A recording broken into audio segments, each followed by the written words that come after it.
Okay, so we're resuming our conversation.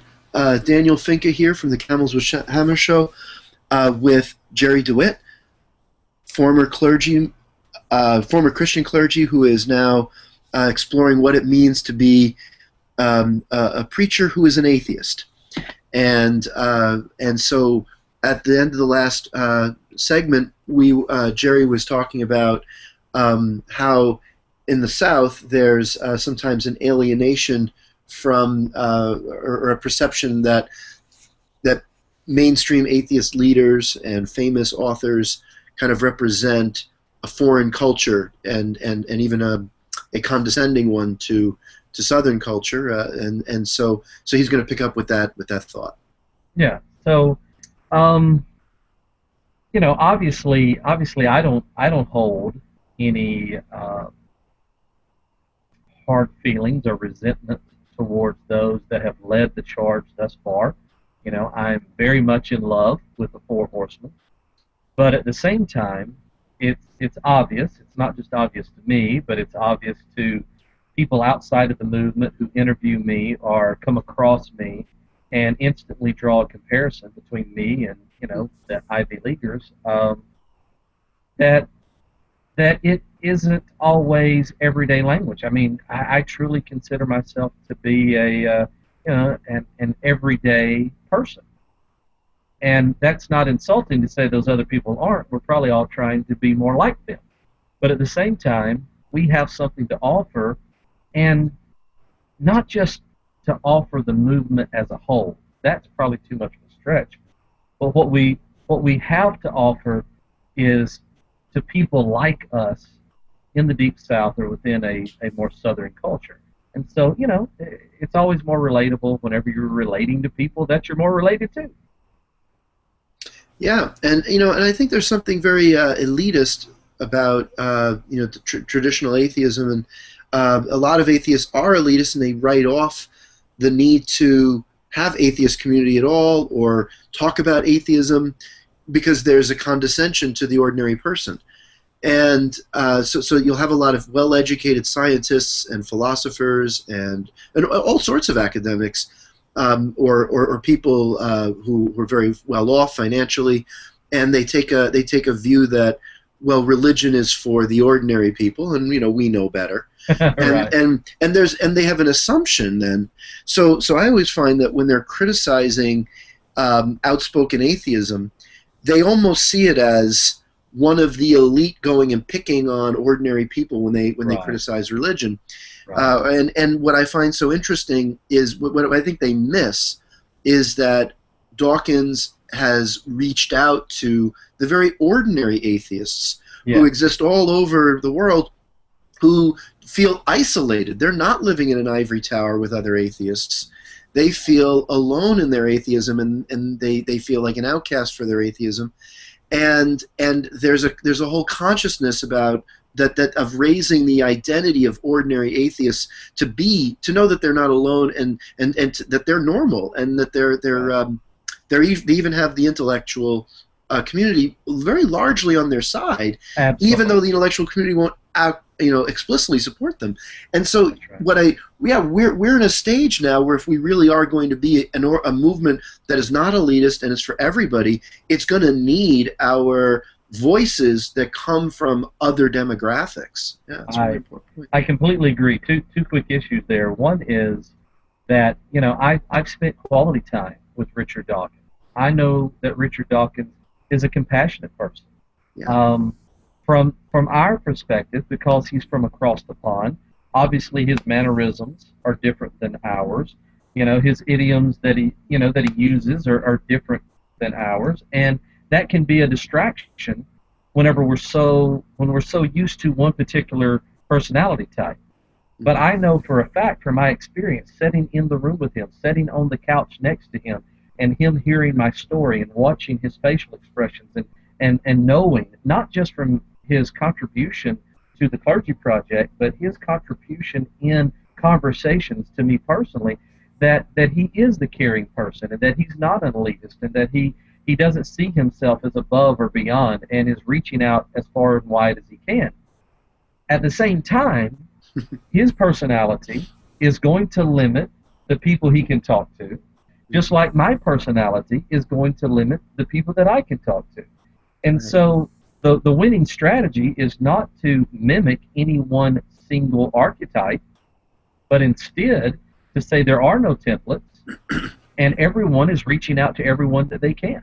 You know, I don't have any illusions of moving to the Northeast and them saying, Jerry, you're such an awesome preacher. We're just going to give you a doctorate's degree in communication, and you can teach us all how to talk to people. I Right. know that's not going to happen, and it shouldn't happen. But in Louisiana, where my work is primarily focused, I do fit in very well, and I can be effective. And so as I've said from the very beginning, everybody should be doing everything they can because Yeah. it's going to reach or help someone. Now, I think personally, I am very, very passionate about helping people overcome false religious beliefs. And as a former believer, I don't feel like it's a well, there's two things. I don't feel like it's an obnoxious thing to challenge someone's beliefs because I don't feel like it's a rude thing or something that's upsetting because to me personally, I'm grateful that there were people who challenged my beliefs and I wound up changing my mind Sure. and and and so I having gone through a deconversion process, I don't tend to look at believers as delicate flowers who can't have their that they Right. can't have their worldview messed with. And I'm also concerned because I know so much of the struggle that they're going through to reconcile their beliefs with their values and with all these contradictions. And I really have a heart for the way that they may be missing out on things in life because of Right. false beliefs. And so I'm a proponent of what I would call evangelical atheism, and that's the other thing. The evangelicals trained me to think, in In an terms evangelical way, of sure. an evangelical way, and to try and change others' minds about religion, and to treat this as a matter for cognitive discussion. And so I'm wondering your thoughts on whether or not, like, how you feel about deconverting people or making that a part of what you're doing. Do you really see that as one of your goals to help people out of religion, or is it more that you want to help the people who already want out but are like you were in that phase of not knowing how to get out? Or is your goal just to provide secular community and destigmatize atheism? Like, how would you rank these goals, and what's important to you? Yeah.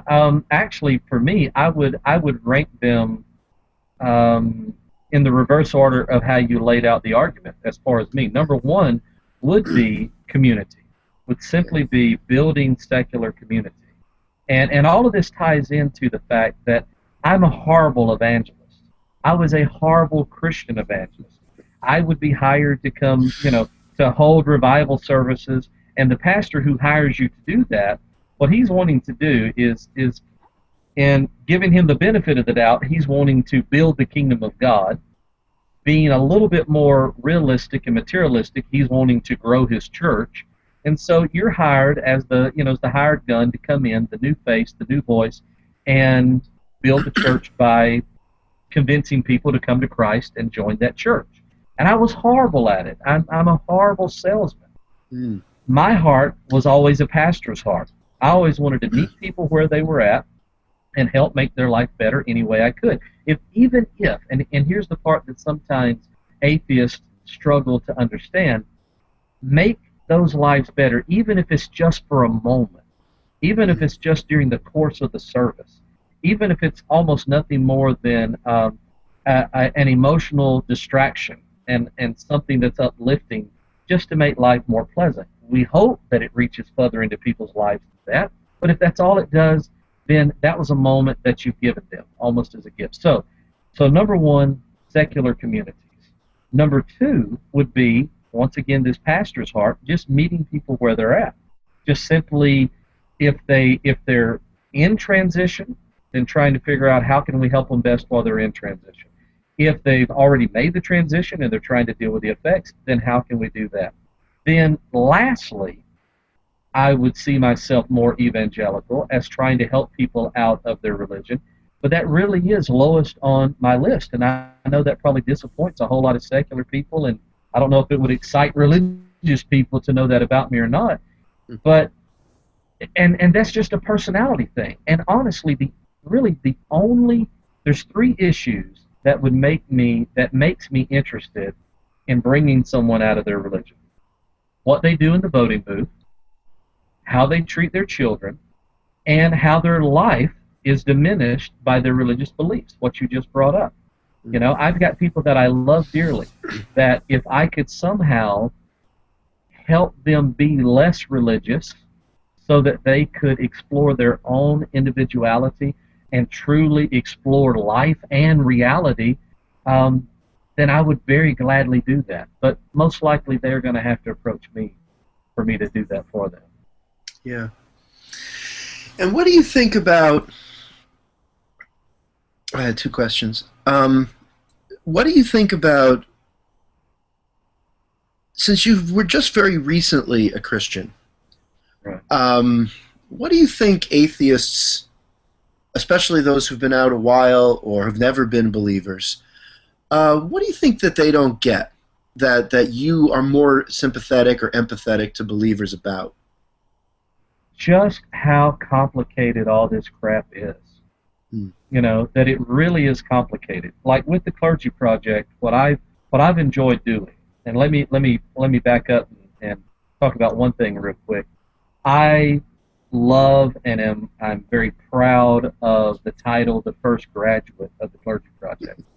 But the whole thing's a misnomer, you know, and it gets us into trouble sometimes because there's no program, you know, that there's no curriculum, there's no test. All it simply means was I was a non-believing minister when I came into the program. Not only did I leave the ministry, but I left it public. That's really all that means. And there's only been a couple of us that's done that in that particular order, and thus got the slang term graduate. So that's important, and the Clergy Project Board really wants to make sure that starts getting out there.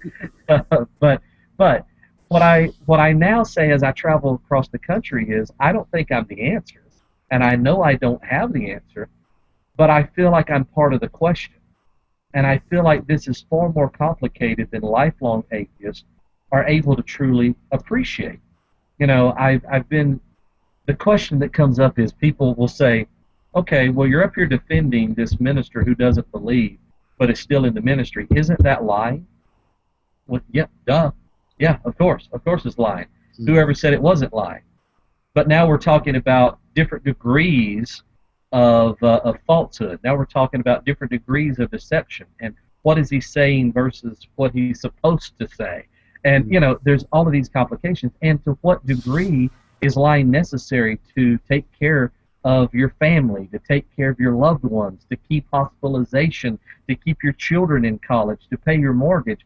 So all of this gets very complicated, and that's what I think maybe sometimes the lifelong atheist isn't able to truly appreciate. You know, they'll say things Right. like, "Well, I've got a Darwin fish on my car, and nobody's ever scratched the car." Yeah, well, where do you live?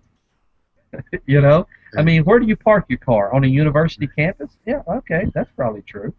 You know, so the second thing is also understanding the difference in personality. Almost without exception, the person who says, I don't get it, I don't see why you need community, I don't see why, you know, you need to do anything that even resembles religion, I can almost guarantee you that is a particular personality type. And that's okay. And they should go and do the things that that particular personality type enjoys and can contribute. But that doesn't mean everybody's going to be that way. Yeah.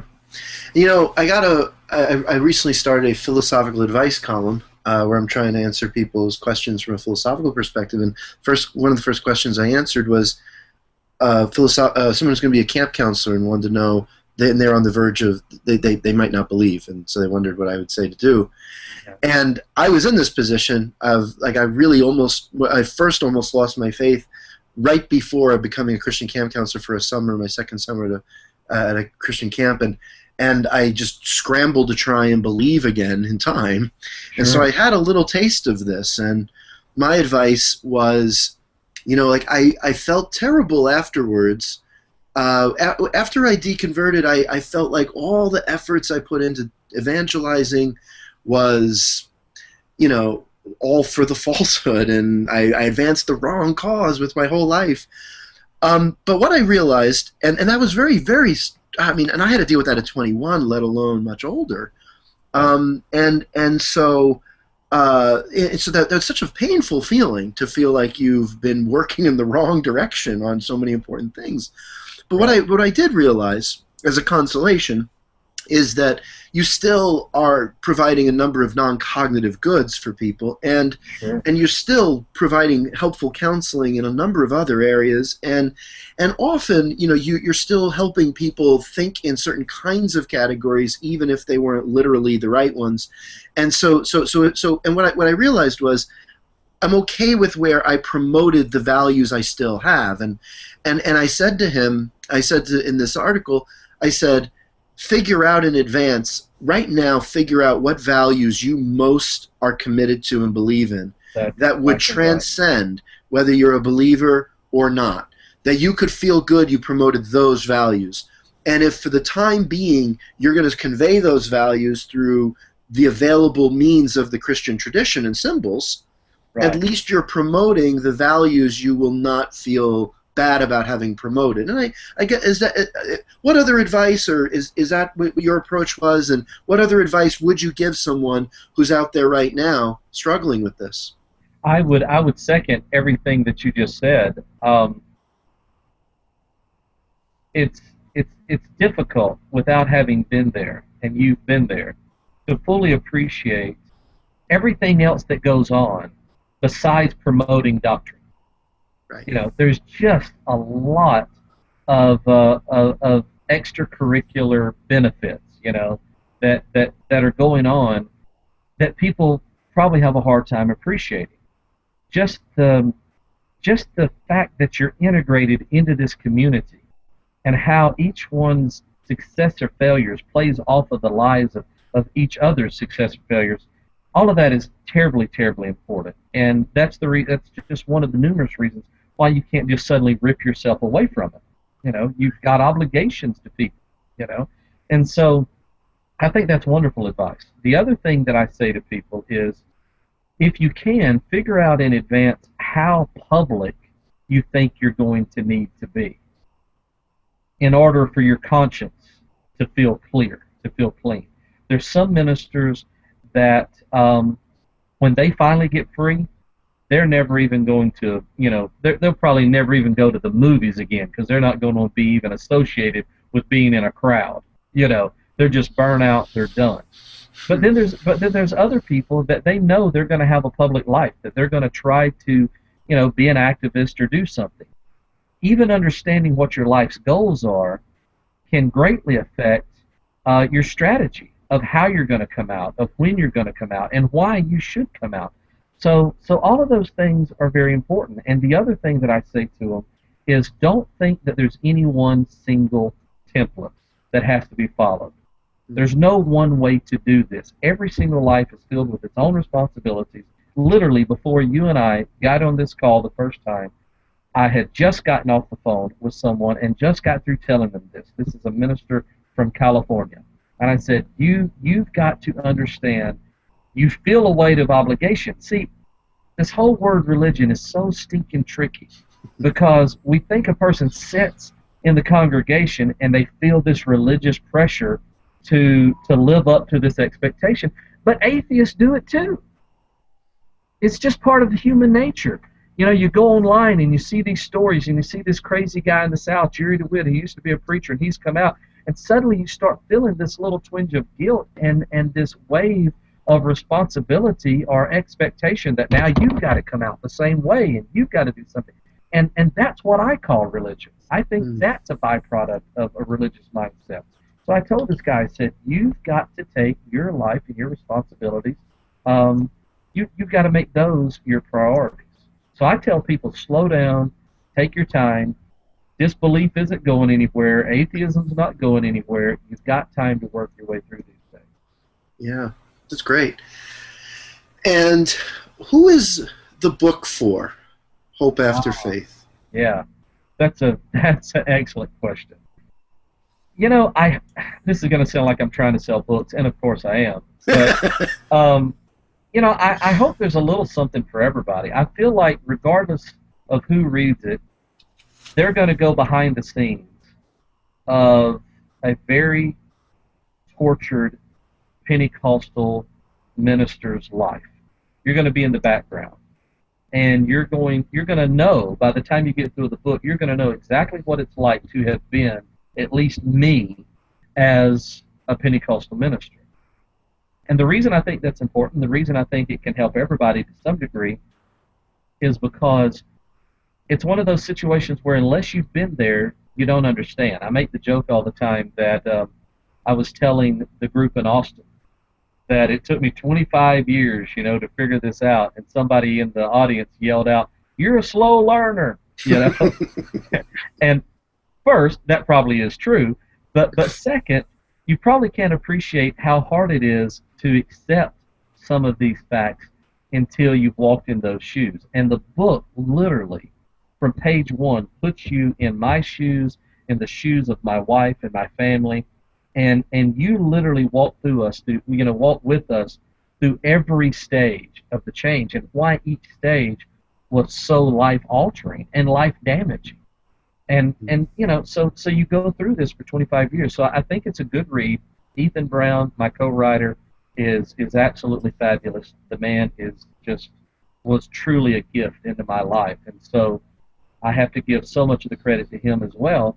But I would love for the lifelong atheist to read it and maybe come back, with a little more compassion for us silly people who didn't suddenly realize there was no God in the fourth grade, like so many of them, claim to have done.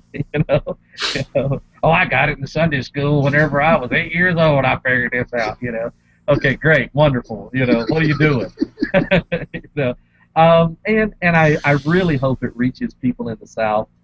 I really hope that it reaches fellow Pentecostals. As a matter of fact, the person I was on the phone with that I just mentioned was a fellow ex-Pentecostal, and there's not a whole lot of us. There's not nearly as many of us as there is of other ex-denominations. So I hope it reaches everybody.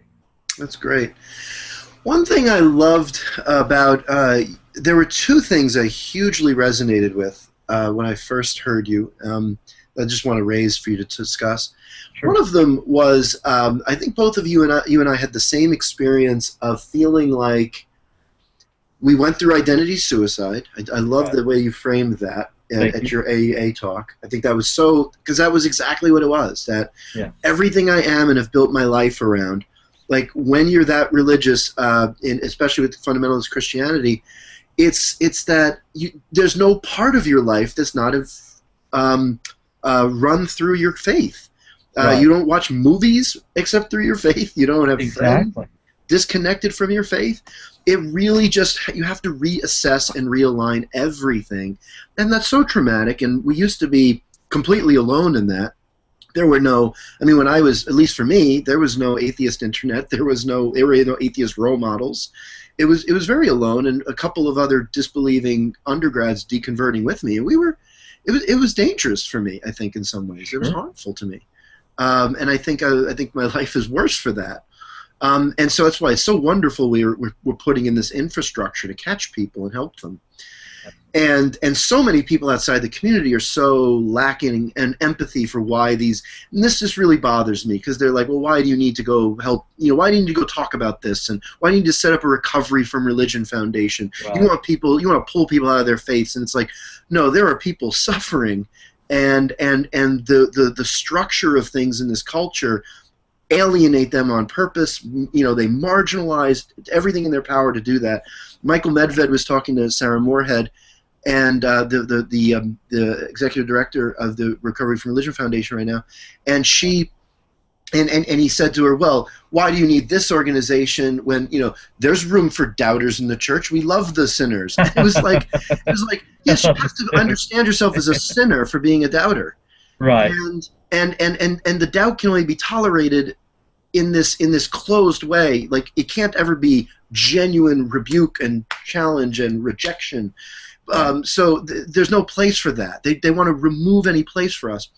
And so that identity suicide. And what I love, the two things that resonated were you stressed something I stress, and it's that what you found was your identity you thought had to be your faith, but the deeper identity was your commitment to people, right? It was your commitment where you, from the beginning, couldn't handle this doctrine of hell, and you were deeply a humanist all along. And Right. for me, it was a matter of I was deeply committed to an ethics of truth and integrity and honesty, and that was what carried me. And you find that there is a deeper identity beneath the faith, even when that's all you can see at first as your whole identity. And Right. the other thing that really struck me is that you and I, like, we have dramatic deconversions, and we grew up in traditions that were built on the dramatic conversion.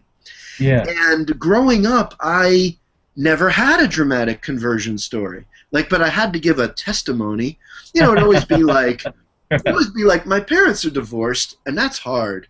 So now I've Right. learned to trust Jesus. But I didn't have or like my brother's conversion story was mine. And so I found it so interesting that as an evangelical, there's a whole structure of logic of being the one who has a dramatic transformation. Right. I think it's interesting how that sets us up to become deconverts, because we have this structure of a narrative. And listening to you talk, you spoke in that kind of a narrative. I once was lost, and now I'm found, in a way. Sure. I just bring up these observations for your thoughts on them. Yeah, I love that, and I love the fact that you bring up the story, because that relates directly back to two very important issues, both our desire to create secular services and all of the organizations that that are doing such wonderful work within the movement. People far more intelligent than I, far more studied than I, could give a much better explanation of why humans are so in love with storytelling. But there's no doubt it is an extremely important part of our life. You can't even watch a 30-second commercial without them telling you a story. The commercials that work tell you a story in 30 seconds. And you have to love the characters within 30 seconds, or you're not even gonna, buy a car that you don't know the story for. And so, what I see going on is the organizations that exist within the secular movement, say whether it's Catherine who's running the Clergy Project, or Sarah who's running Recover from Religion, or like whether it's Del Rey's newest adventure with the Secular Therapist Project. What makes all of those organizations important is that people have similar stories. Yeah, you could go sit on a pew somewhere and the pastor could tell you it's okay to be a doubter, but he's also going to be telling you a story that says you've got to get over it. Or this is, you'll become a better person by getting over your doubting, to where you sit with Recovering from Religion or the Clergy Project or the Secular Therapist, or any of these other wonderful groups, and you're sharing similar stories, and you're all on the same level. And it's not that you've got to get better or get past it or overcome it. You actually just share it together.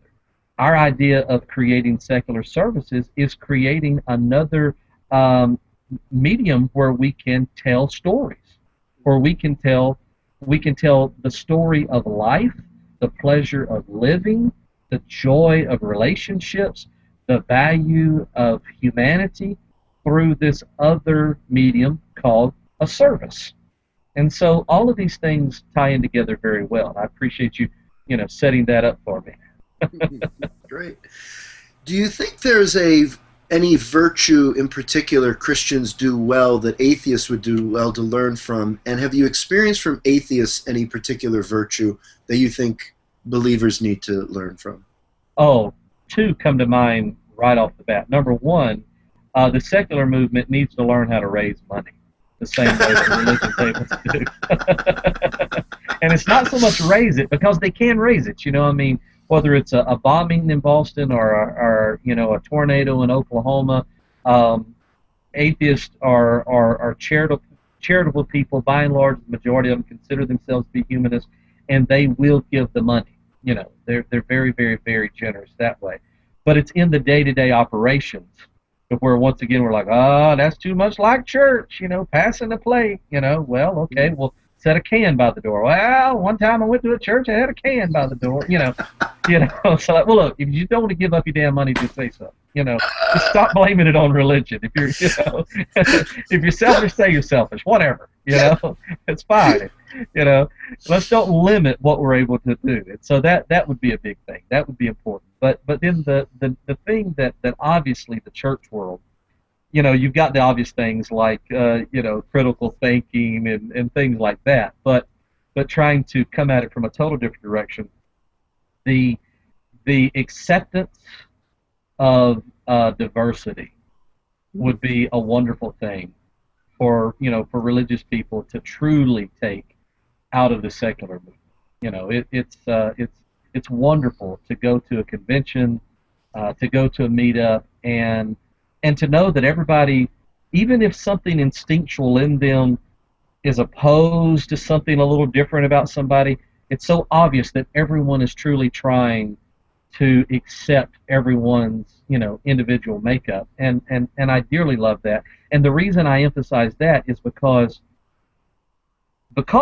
most Christianity is trying nowadays to teach you to love your neighbor as yourself, but they don't ever teach you how to love yourself, so thus your neighbor gets the shaft. Mm.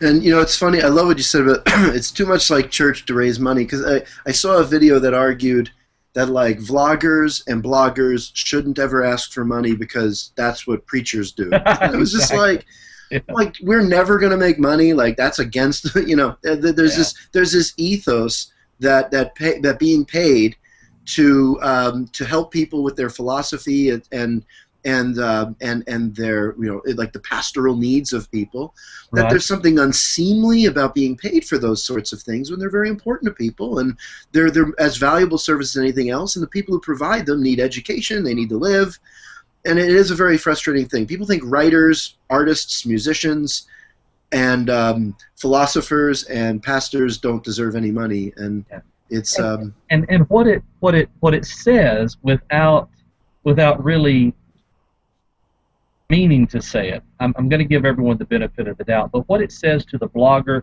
from the blogger all the way to the philosopher, what it says to all of those people is your time isn't valuable. Right. That's what it says, is your time isn't valuable. You should give me your time, because that's what it comes down to. Whether you're blogging, whether you're pastoring, whether you're writing, no matter what you're doing, when you're giving into someone else's life, you're giving of your life. You're giving of your time to do that. And in our economy, the way that we express value is through the exchange of this little thing called money. Yeah. And in religion, oh, we didn't pay the bills. And we might be out. Okay, so did we lose Jerry again? All right, we're gonna end here and then maybe do a last segment. Okay, great.